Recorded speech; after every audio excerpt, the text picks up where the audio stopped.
From the Delhi studios of Republic TV, it's time for the debate.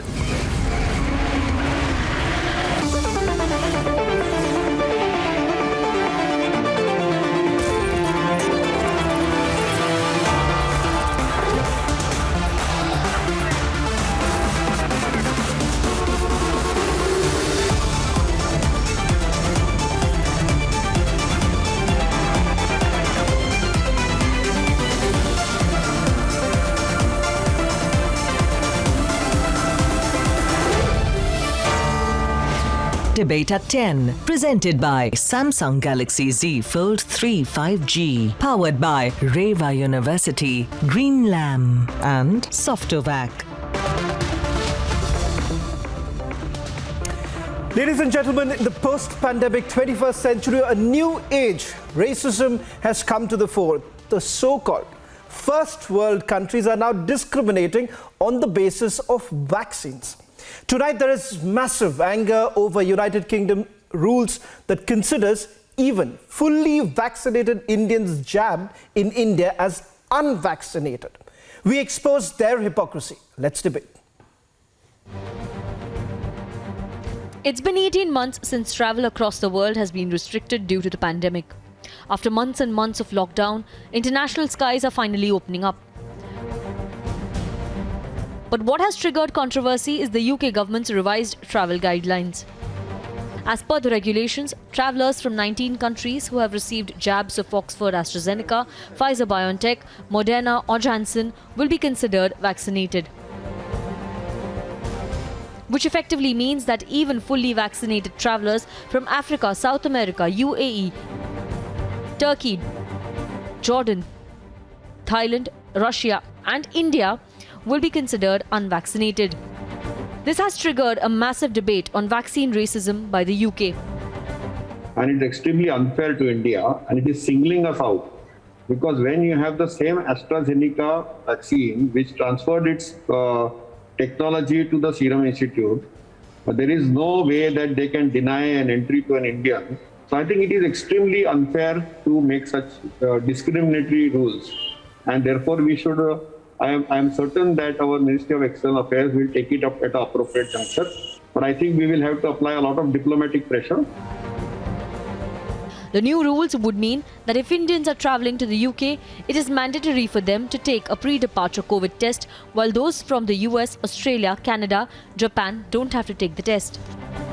Indians will have to book and pay for a COVID test on 8th day in UK, while those from Bahrain, Malaysia, Kuwait, Qatar, Saudi Arabia wouldn't have to do the same.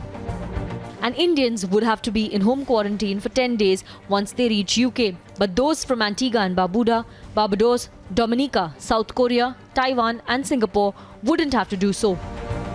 And it can be described as nothing but bizarre because the AstraZeneca vaccine, which was developed in the UK, was manufactured and marketed by Serum Institute of India as Covishield, the same vaccine that was donated to countries like Antigua and Barbuda. After the backlash, the UK government has said that they are engaging with the Government of India on expanding the vaccine certification. But shouldn't UK apologise and course correct for the new age racism? Let's debate.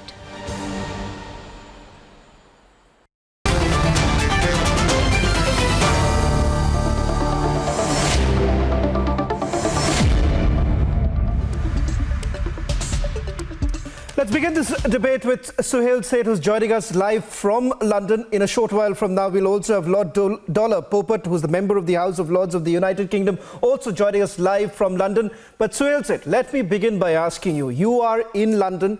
You may have also gone through the same harrowing process. Tonight, everyone here in India is angry simply because this is yet another example of racism, or rather, let me put it this way, discrimination at its best, given the fact that you have the same very vaccine used by the United Kingdom and India. On what basis has the United Kingdom really come to this position where they are going to call all Indians unvaccinated? Oh, Shravan, there are 3 or 4 things, and I allude to the opening plates on your program this evening. So here's the thing. If you arrive in the UK today from any amber list country, and India is on an amber list, you have to do the following. You have to fill in a passenger locator form. You have to pre-book 3 tests. Tests on day 2, day 5, and day 8. After that, when you return to your home country, which in my case is my beloved India, I have to also book a fit-to-fly test.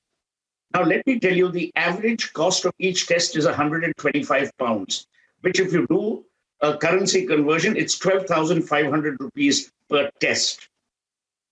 Can you imagine the racket that is being run in the United Kingdom, apart from the sheer harassment? Now, this is the case with people who may be perhaps able to afford a 10-day quarantine. Now, the rule is, if on test day 5, my test is negative, I can end my quarantine, but I still have to take the test on day 8. And I still have to take the fit to fly. Now, here's the thing. As you rightly said, this is a vaccine that is from AstraZeneca, which is an English company. It's a British company. The license to manufacture has been given by Britain to an Indian company, which in this case is the Serum Institute of India. The Serum Institute of India is part of an alliance, a global alliance, which is producing vaccines for all over the world. How on earth can the United Kingdom therefore discriminate against India and call doubly jabbed Indians unvaccinated? That's number one. Number two, you cannot imagine, Shravan, the enormous pain and torture that people are going through and still continue to do so, because those who can't afford have now been pushed to institutional quarantine, where the government will determine. So until we were on the red list, the government would put a Shravan in, let's say, a hotel near the airport, where you would have to pay £2,500 for those 10 days. You would be given food in a box outside your room. You wouldn't be allowed out for nothing. So my point is that there are 3 things that are happening. Number one, is India's diplomatic heft diminishing? Are we so weak, so insipid, so humble, so ineffective that we can't use diplomacy and the weight of diplomacy against the United Kingdom? Number two, the Tatas are the largest employers in the United Kingdom. India's investments in the United Kingdom are significant. You are creating, to my mind, as you rightly said, a discrimination which is not only unnecessary, it's grievously harmful. Third, there are a lot of students, and please remember, a lot of British universities depend on Indian and Chinese students. A lot of Indian students who are coming here now have to face the same hassles that you identified in your opening remarks. So my point is, why are we not calling this racism out publicly and globally? Number two, if Serum Institute is part of a global vaccine alliance, why is Adar Poonawala not actually making a huge noise? You know, the last time he made a noise was when Biden prevented a lot of the ingredients from flowing out. Today, Joseph Biden's government in the United States has said that from November, all doubly vaccinated international travelers will be allowed into the United States. The United States can make this possible, even though the company, in the case of Covishield, is not a US company, but a UK company. I can't understand why the UK is behaving in such a pig-headed manner, and why we are not being able to raise this at a very serious diplomatic level. I mean, this nonsense has to stop. People are not coming to London only for holidays. There are people who are coming here for work. There are people who are coming here to transact business. There are people who are coming here to see ailing relatives. I mean, there's a whole rationale behind coming to London. No one is coming here to see the Queen or, wave at Buckingham Palace. So my request is, and I'm glad that Republic is doing this program this evening, because I think India now needs to be firm and severe in its discussions with the United Kingdom and say this nonsense has to stop. This is no longer 1947. And you certainly don't want Indians to quit Britain. And until we make this clear to these people, this racism will continue to haunt us. Suhail Seth, what I find very interesting, or rather ironical at this point in time, you did spell out the cost of those tests. The cost of those tests that many Indians, many students who are on scholarships who have now gone to United Kingdom. In fact, Suhail said, you would be surprised to know that there have been thousands and thousands of students who have essentially been writing to us to take up this entire matter simply on the grounds that how exactly are they going to afford? And I would like to quote right now. This is what the UK Transport Secretary, Grant Shapps, actually had to say. And I find it bizarre, rather I would say atrocious, when he says, today's changes means a simpler, more straightforward system, one with less testing and lower costs, allowing more people to travel. Suhail said, I'll also get in my guests in a short while from now, our guests from London. Also, I'll ask those questions to them. But Suhail said, what exactly does the UK Transport Secretary essentially mean? What is his definition of a straightforward system, of a simpler system, a system where you have less costs right now? Is this the less cost that the United Kingdom is essentially talking about? And also, one more question, what exactly needs to be done right now? So Grant Shapps is not known for his intelligence, even within the United Kingdom. So you have to discount the fact that he's intellectually inept and intellectually innocent. Now let's park that on the one hand. Number two, the Home Secretary is of Indian origin, Preeti Patel, who has often batted for stronger ties between India and the United Kingdom. You asked me about the cost. The average cost to any Indian to come into the United Kingdom today and take those 3 tests, and if the person is returning, it means 4 tests, it'll work out to anywhere between 36,000 or 48,000 rupees. Add to that the fact that airline tickets have also increased. I mean, airfares have also gone through the roof. Add to that the loss of opportunity of work. You are stuck pretty much for 10 days and certainly for 5. I mean, let's say on day 5. And now please understand this. We are very self-castigating of our own country. But when you come to the United Kingdom, you will realize what a lovely country we live in, means as in India. In India, the average cost is anywhere between 400 rupees to 600 rupees, depending on where you go, what lab, whether it's a home visit or not. Number 2, you get your test results in about 4 to 5 hours. Here, the minimum time they take is 24 hours for your reports to come in. And they say it's anywhere between 24 hours to 48 hours. Now imagine if you're flying and there are flight delays, you have to take another test. Having said that, Shravan, my view is the following needs to be done. Number 1, we need to exert enormous diplomatic pressure. Number 2, we need to increase commercial pressure on them. Serum Institute must implore upon AstraZeneca to then put pressure on the British government, as most corporates are able to do. AstraZeneca must lobby with the government saying that, look, there is a problem.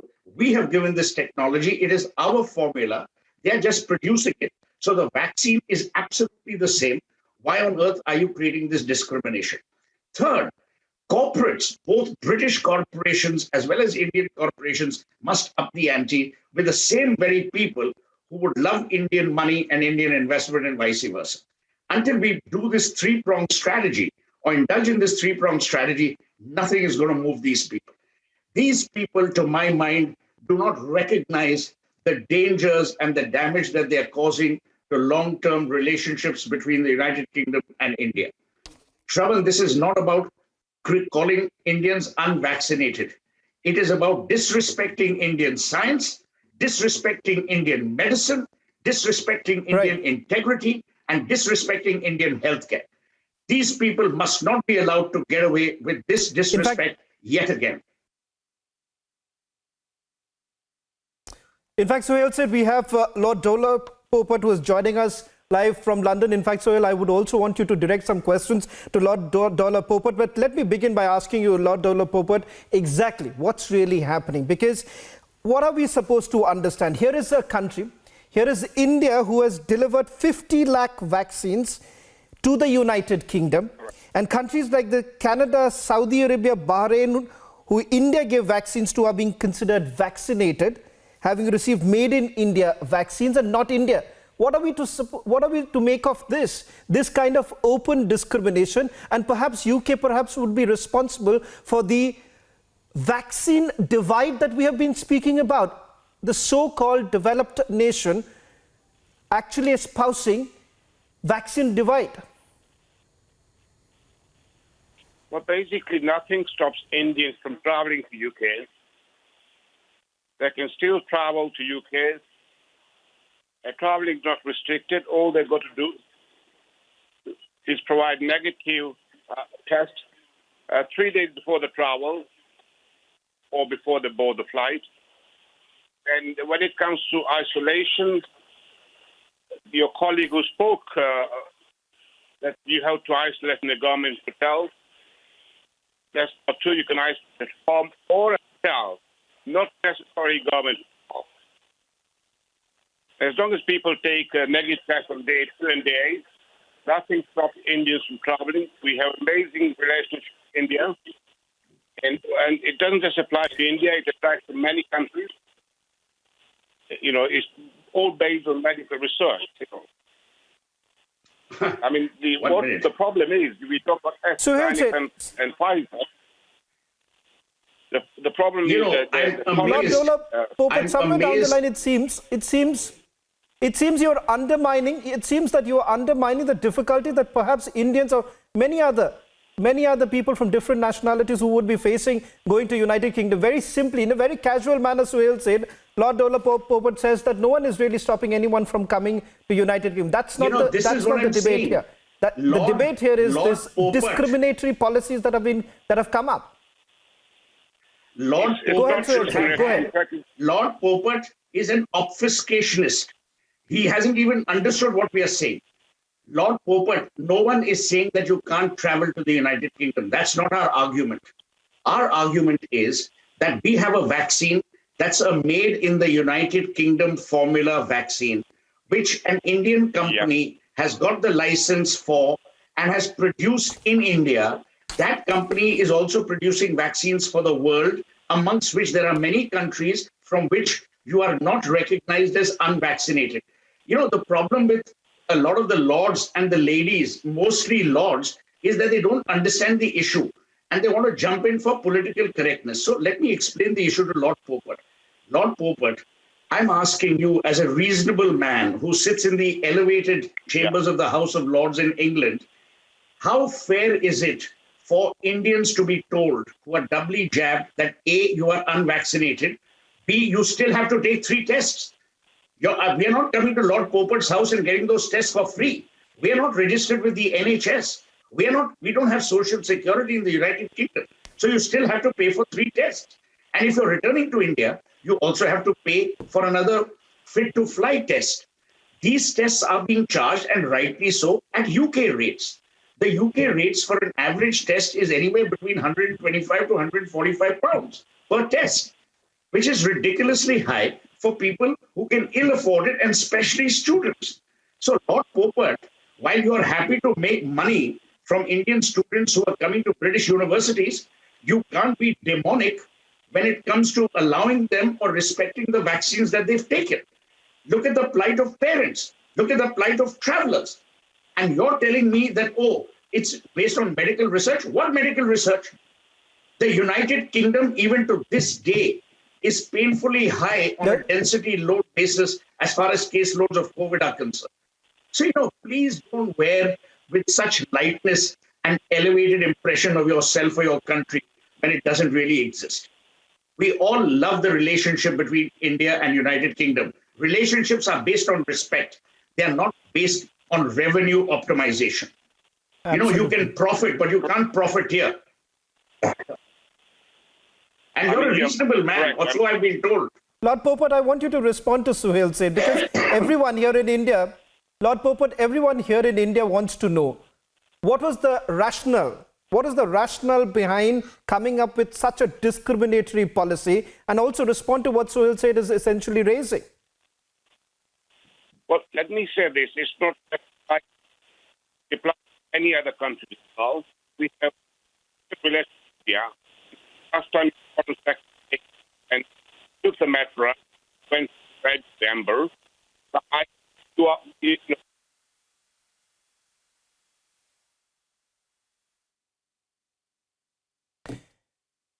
There seems to be some audio problem with Lord Popat. We'll try and reconnect with him. Let me just open up this debate. Let me open up this debate with Lord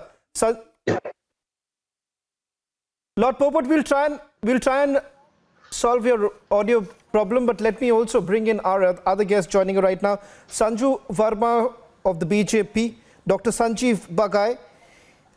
I'm told that Sanju Verma would be joining in a short while from now. Dr. Sanjeev Bagai, joining from the national capital, Dr. Swati Maheshwari, Sanam Arora, Dr. Veer Pushpak Gupta, who's joining us live from London, Dr. Debashish Ghosh joining us from London, Dr. Polly Roy also joining us from London. Dr. Polly Roy was a professor of virology, London School of Hygiene and Tropical Medicine. Let me ask you this question. What was the rationale behind? Because we seem to be completely clueless here, trying to understand what could perhaps be the reason, because they're identical vaccines.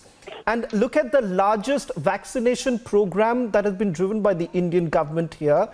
And the fact of the matter is, in terms of numbers, we are way ahead of the United Kingdom. But when you come up with such kind of a discriminatory policy, the United Kingdom perhaps would be accused of ensuring that this vaccine divide only grows. Well, as far as I'm concerned, the vaccine that developed in Covishield vaccine in India and the AstraZeneca's vaccine is the same vaccine. There should not be any difference.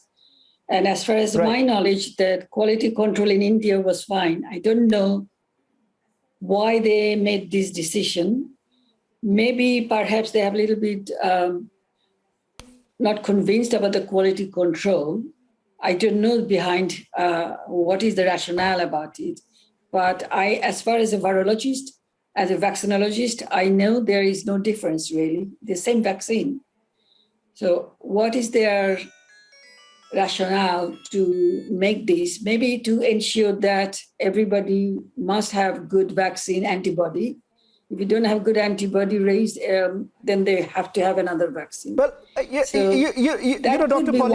Polly Roy, if someone is essentially arguing that the United Kingdom is becoming very cautious, if the United Kingdom is becoming very cautious, look at the decisions that have been taken, Dr. Swati Maheshwari.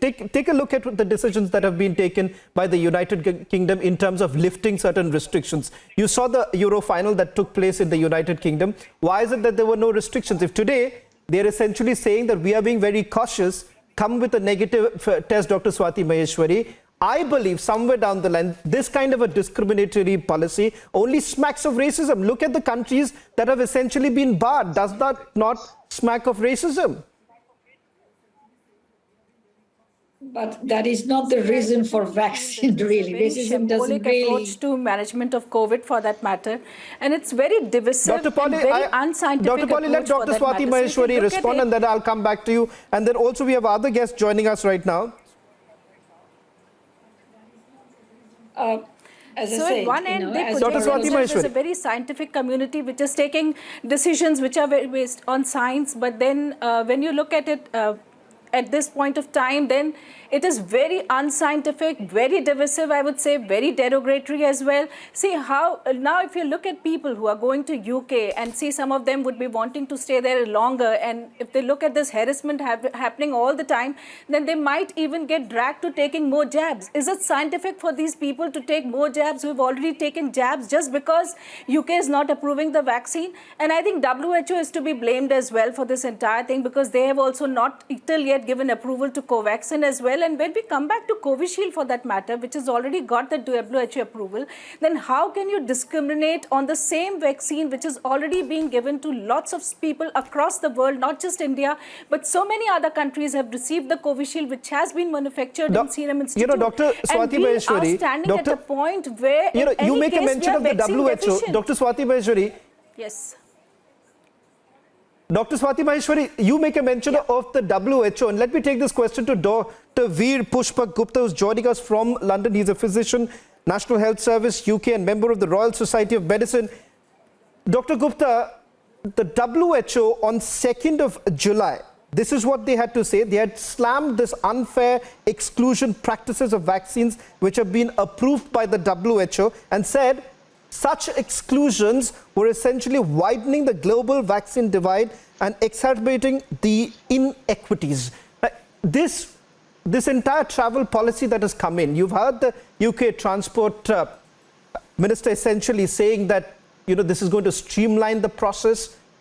How exactly is it streamlining the process? Because this prima facie comes across to anyone who understands this decision making that has taken place, but nothing but yet another attempt to only widen the vaccine divide.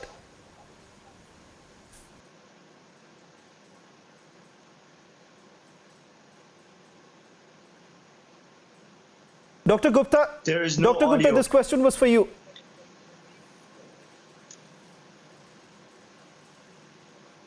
We'll try and reconnect with Dr. Gupta once again. There seems to be some audio problem, but Sanju Verma is also joining in. Dr. Sanjeev Bhagai, let me take this question to you, Dr. Sanjeev Bhagai. What is really happening right now is that the principles of reciprocity is what we have been talking about. Look at what has happened with regards to Covaxin. You know, WHO approvals are yet to come in. If you really look at the way the world has essentially operated in terms, or the WHO has essentially operated, many would say that, you know, perhaps this was very deliberate, because at the end of the day, you have every other vaccine being given emergency authorization, but when it comes to a completely indigenous drug like that of the Covaxin, it is yet to be given approval. Good evening. So there are two parts to your question. So let me first dive straight into the medical part, and then I will tear into the social and political part. There is no doubt that this entire decision reeks of not only vaccine inequitable distribution, in which out of 5.9 billion vaccines given worldwide, administered so far, more than 90% are in the 5 rich countries, and less than 1% have reached the poorest of the poorer countries. So this is hardly equitable and hardly a COVID management as global solidarity. The second point is that the same AstraZeneca vaccine is being manufactured in UK and in other places. The drug is the same, the components are the same, the ingredients are the same, and the Indian vaccine, in terms of effectiveness on the ground, has shown the breakthrough infection rate to match global standards of 0.2%. This is ICMR data. Now, UK is the last country really to be talking of how well they have managed COVID, because that's exactly what they have not done. Not only in terms of policy or decision making, a country just a mere 6.8 crore population having a case fatality ratio per million of nearing 2,000, whereas India has a case fatality rate of 310. Right. Leaving that aside, when the vaccines of the same make, same ingredients from other countries, those citizens are allowed to travel, but not our citizens, this reeks not only of very, very petty politics and racism, but a very old cognitive bias. Let me ask the people in UK, which vaccine are being used by them, and are they being allowed to travel to those nations or not? On what medical grounds have you kept a limit of 10 days quarantine, where worldwide data shows you're non-infectious after 5 to 7 days? What is the real effectiveness of RT-PCR, where you are not going to be able to pick up the infectious virons? And there are so many other medical details. Just allow me 30 seconds. Dr. Sanjeev Bhagai, you've raised some very pertinent questions. Dr. Bhagai, you've raised some very pertinent questions. I see Dr. Gupta essentially, Dr. Veer Pushpak Gupta essentially wants to respond to some of the questions that you've raised. Dr. Gupta, go ahead and, you know, respond to what we here in India essentially believe, that, you know, today, what is the United Kingdom essentially thinking? What is it, this entire snobbery all about? Because at the end of the day, in terms of numbers, Dr. Veer Pushpak Gupta, let me put out some numbers for all our viewers who are tuning in right now. Sure. We are talking about India, who's vaccinated 202.57 million with both the shots, and a 602.21 million in total. In comparison with the United Kingdom, which has vaccinated only 48.57 million. Now, is there an attempt, Dr. Veer Pushpak Gupta, to try and downplay the kind of vaccination drive that has been put out by the Indian government? Well, I don't know if there's a concerted a concerted effort by the government to do this, but I do definitely know that the decision making from the British government has been completely bizarre.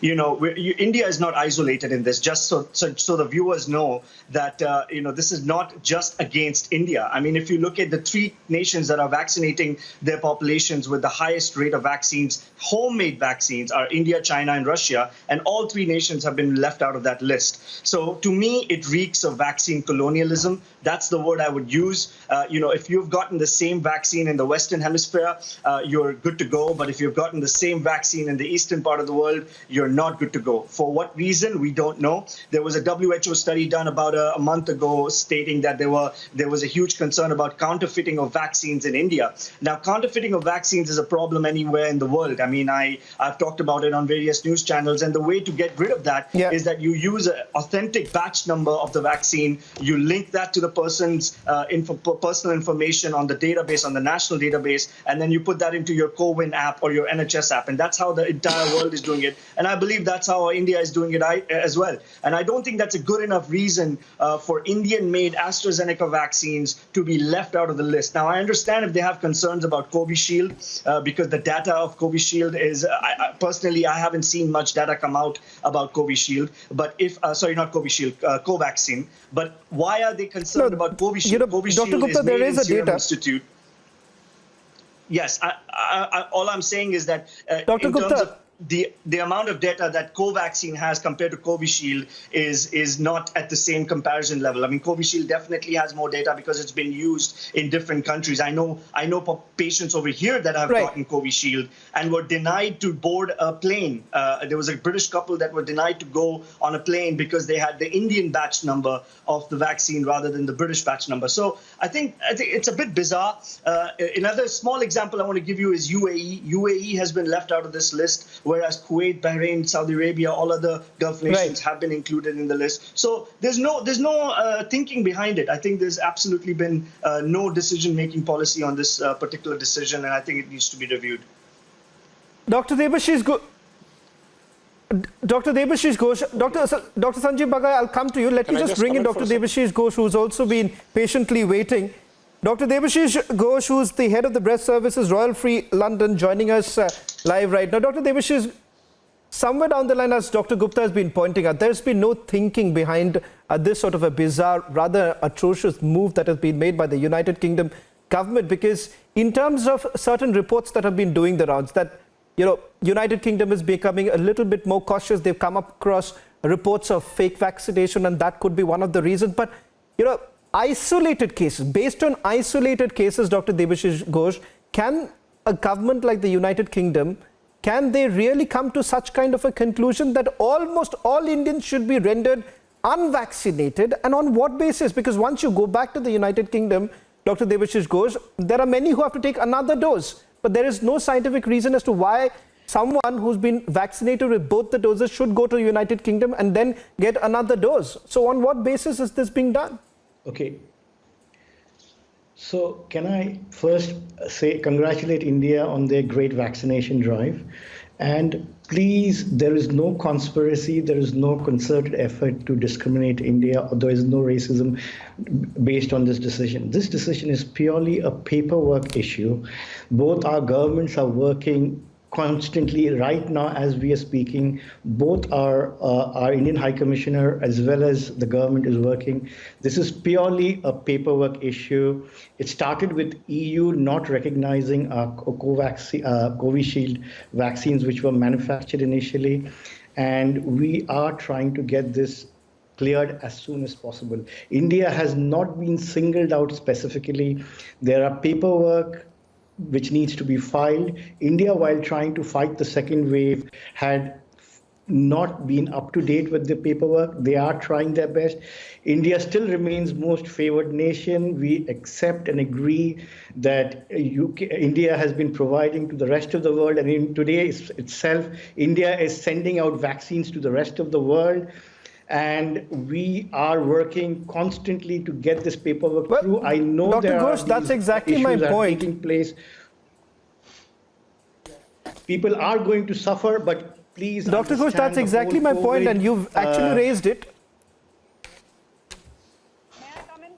We are trying our best. Dr. Ghosh, the thing is that as far as Serum Institute in Pune is concerned, they are one of the largest vaccine manufacturers. They have provided to various nations. Dr. Swati Maheshwari, I want you to come in and also respond to Dr. Debashish Ghosh, who's saying that, look here, this is not a discriminatory policy to begin with. This is largely a paperwork between both the nations. But the fact of the matter is that, Dr. Swati Maheshwari, as far as my memory recalls, this entire effort that has been made by the Indian government, you've had the External Affairs Minister S. Jaishankar, you've had the Foreign Secretary trying to have a word with the United Kingdom government. We are given to understand that that process is still on. But having said that, this decision that the United Kingdom has come in, Dr. Ghosh says that, look, this is not discrimination, it's just a paperwork. I definitely don't agree with what Mr. Ghosh says. It's not a paperwork decision. It's more of a headless decision that they have actually made. Because see, anyways, the world is rippling right now under with deficiency of vaccines. And UK, if they think that they can live in a silo and completely shield their country, this is not going to happen at all. Anyways, so they need to make more concrete decisions which are more scientifically based than actually just deciding out of the blue what they actually want to do. Because one, WHO definitely needs to pitch in for sure. The second, the UK also needs to understand that they have to go hand in hand, and instead of talking booster doses right now, they should be giving vaccines away to their neighbors, to the other countries which have not yet received the vaccines, because it is clearly very evident right now that 42% of the world has only received the jabs right now, and until unless we vaccinate more and more people, we are not going to get rid of corona. It is going to stay there, and the waves are going to come again and again, each country after the other. So we are not going to get out of this whole shit until we all get together, we get our acts together and work together. And if the country thinks that they can work on themselves just by themselves, I don't think this is going to make headway anyway. All my guests who are joining from London, I essentially want you all to hear out Dr. Sanam Arora, who's the founder and chairperson of the National Indian Students and Alumni Union in United Kingdom. Dr. Sanam Arora, let me then take this question to you. The difficulty that Indian students are essentially facing.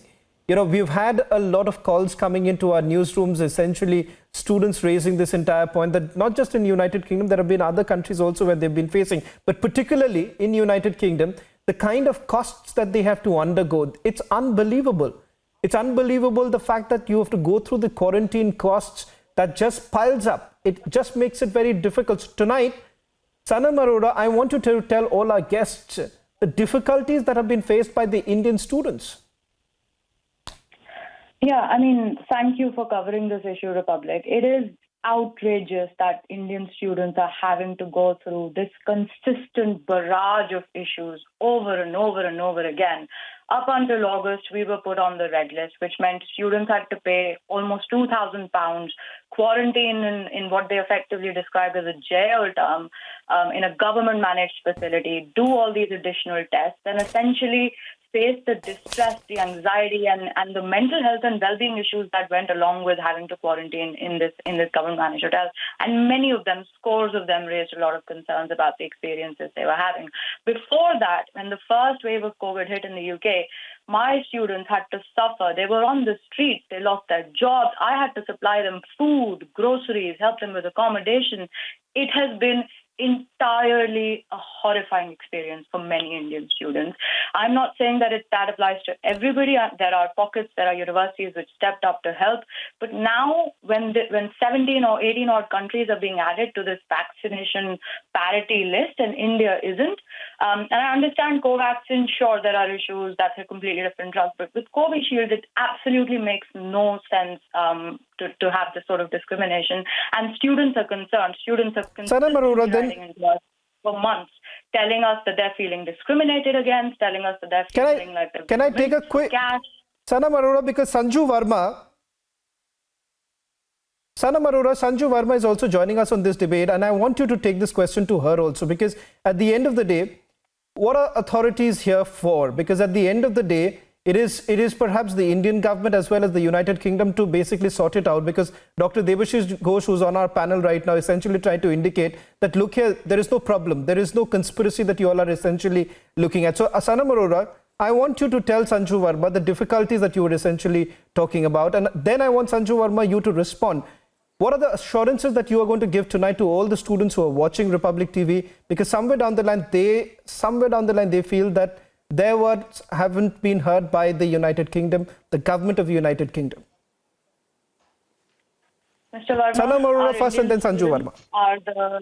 are the second largest contributors to an almost £30 billion annual revenue for the British economy.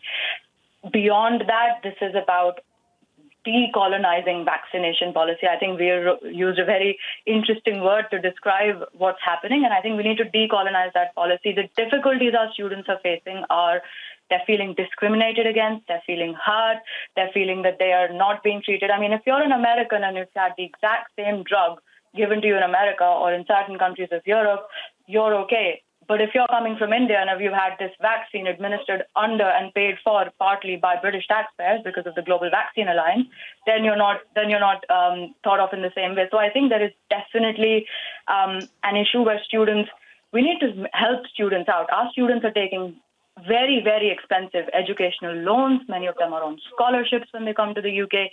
This is not the treatment our students deserve. Our students deserve, and frankly, for two countries that have only a few months ago elevated their bilateral status to an enhanced strategic partnership. We've just had an enhanced trade partnership signed, where as we speak, consultations are concluding on the nature of a free trade deal between the UK. Is this how we're going to get towards a free trade deal? Is this how our students are, going to benefit and the living bridge that Prime Minister Modi has spoken about? Sanam Arora, you've put out your concerns. Sanju Verma, I want you to respond, because at the beginning of this debate, Suhail Seth, who has joined us, said that, what about our diplomatic heft? Our diplomatic heft, that becomes a big concern at this point in time, because are we being able to drive across a very important point, and the principles of reciprocity, does that apply here? I heard Sanam Arora pretty intensely, and she did raise some pertinent points.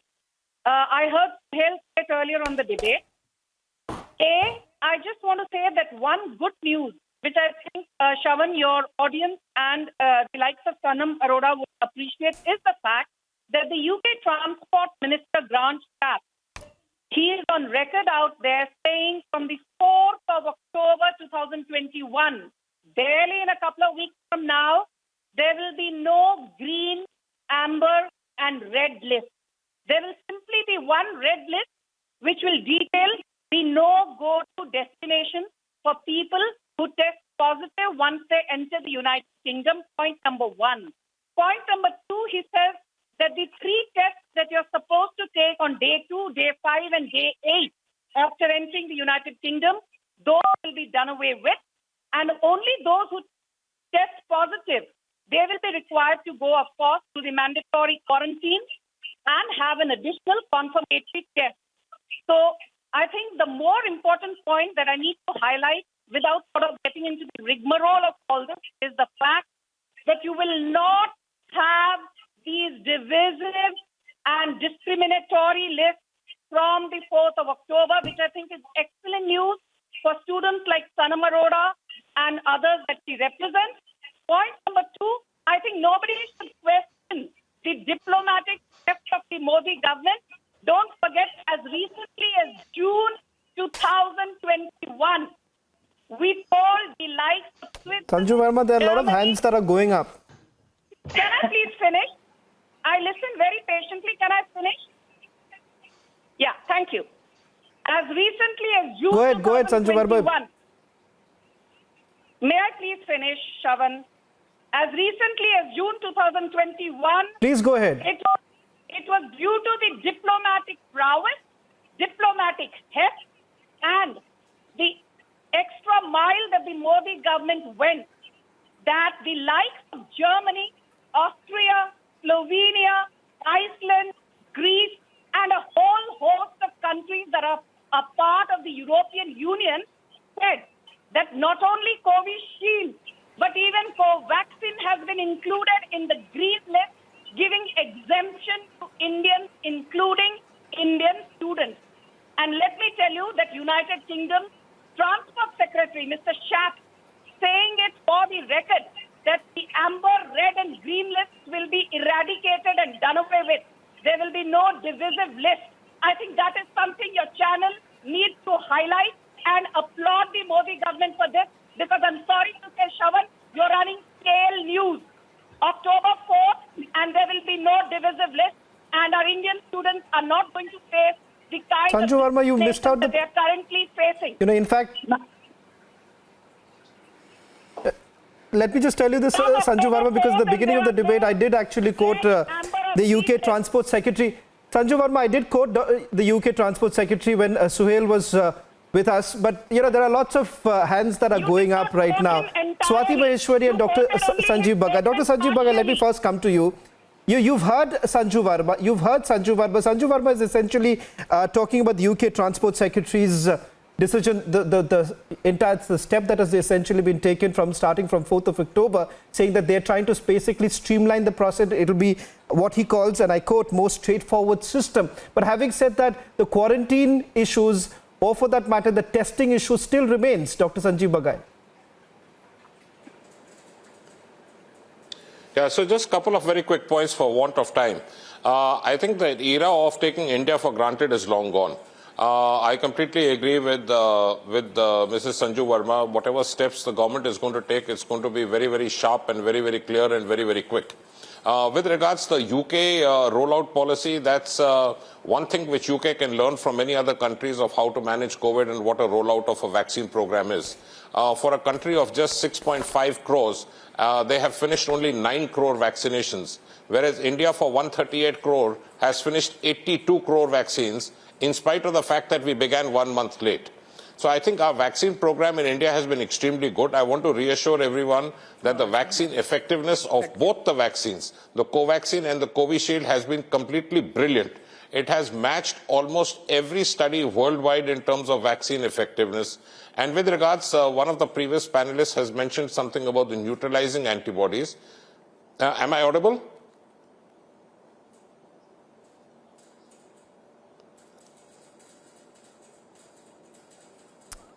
Am I audible? Dr. Bagga, yes, go ahead. Go ahead. With regards to neutralizing antibodies, I just want to highlight, without going into the specific genetic details, it's no longer just the neutralizing antibodies which give you long-term immunity. It's the regulatory T cells, the T helper cells, the T follicular cells, and a host of variety of other cells which my virologist friend would be very, very well adept with. So let's get clear on the vaccine effectiveness in the real world. It's not only the neutralizing antibodies. The Indian results have shown a minuscule breakthrough infection, that also of just very mild cases. The WHO has approved the Chinese Sinopharm, which has actually a vaccine effectiveness on the ground of less than 40%, and not approved Covaxin, right, which has even a delta protection of more than 65% and 93% to symptomatic cases. So I think we need to get our act correct. There has to be a uniformity in a level playing field of rules. Absolutely.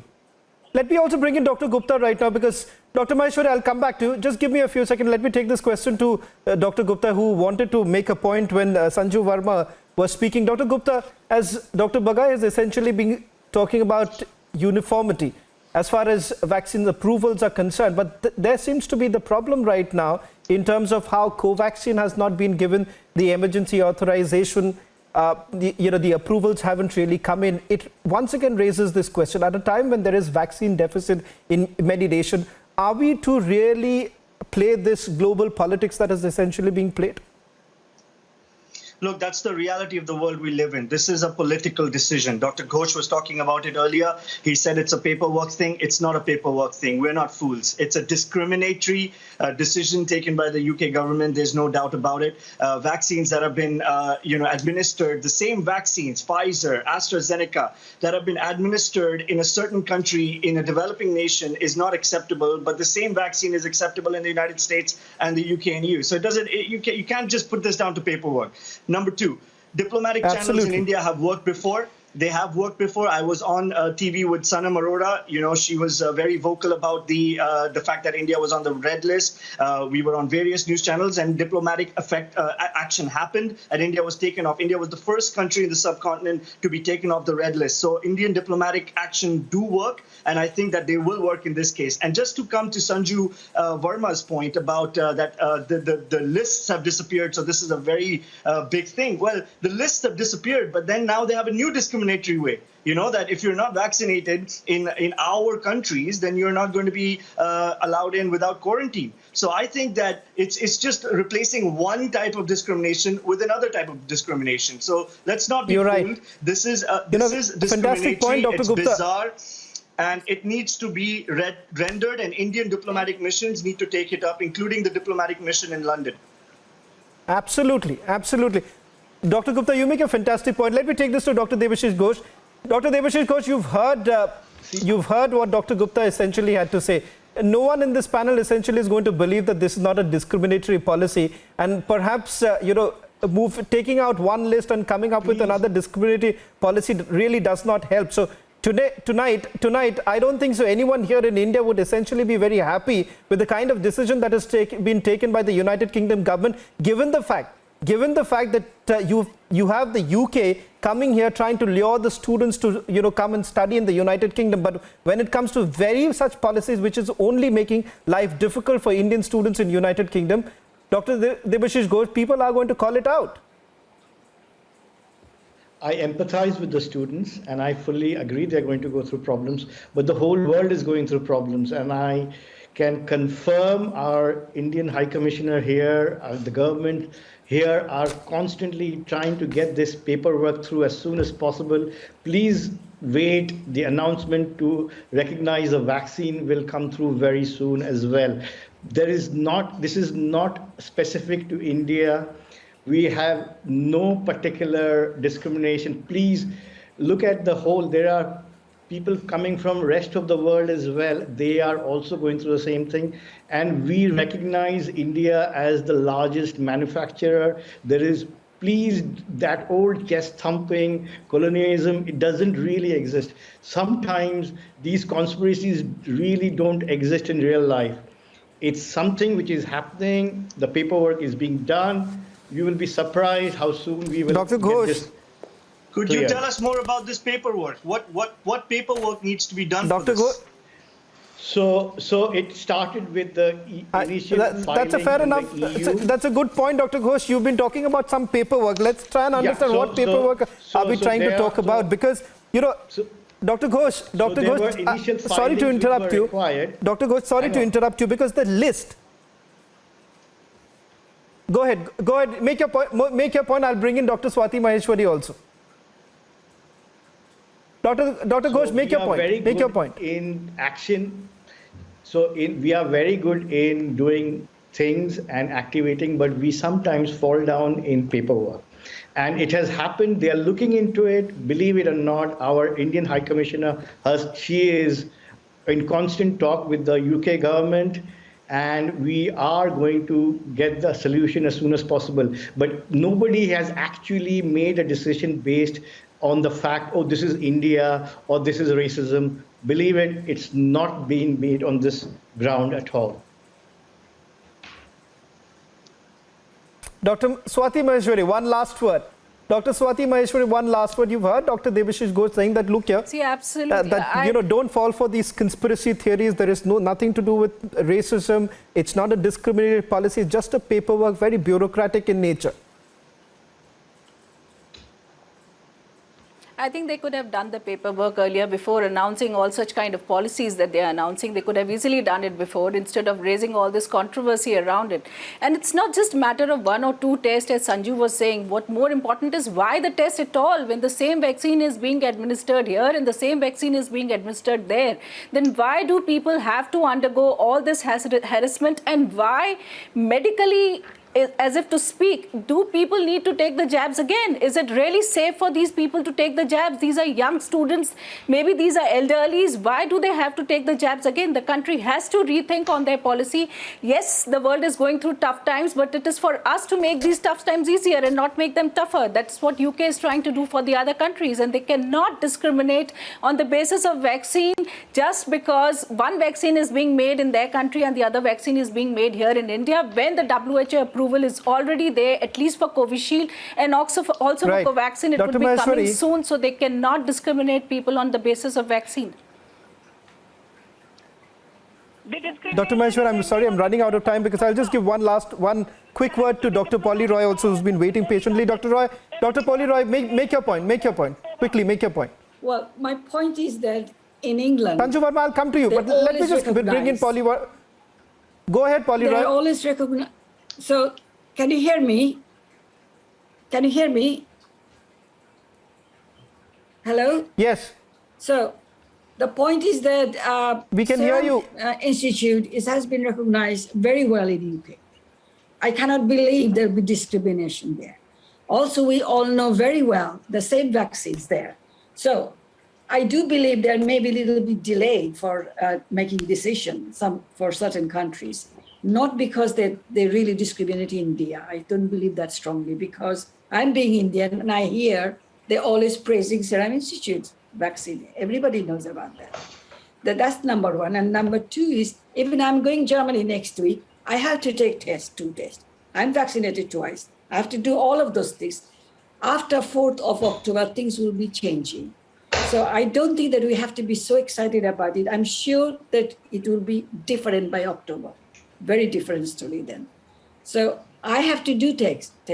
Always I'm taking Sanju tests Verma, wherever I'm going. Sanju Verma, I really don't have much time, but I'll give it 10 seconds.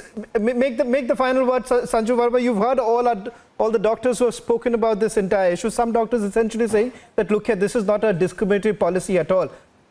Your word, Sanju Verma. Since there's less time, let me say what I need to. First and foremost, I think it's very nice you raise very pertinent issue. Point number 2, the Indian government, the Modi government stands in solidarity with our students and the Indian community in the United Kingdom and elsewhere in the world. Point number 3, and most importantly, do not doubt the diplomatic prowess of the Modi government. If the European Union could include Covaxin and Covishield in its green list, I see no reason why United Kingdom will not. Come the 4th of October, the discriminatory listing of green, amber and red lists is likely to be eradicated. So I think that's good news. Let's not engage in conspiracy theories because the United Kingdom has taken cognizance of discrimination and solution is underway. Thank you. I'm really sorry. Well, thank you very much, ladies and gentlemen, for joining us on debate number 2.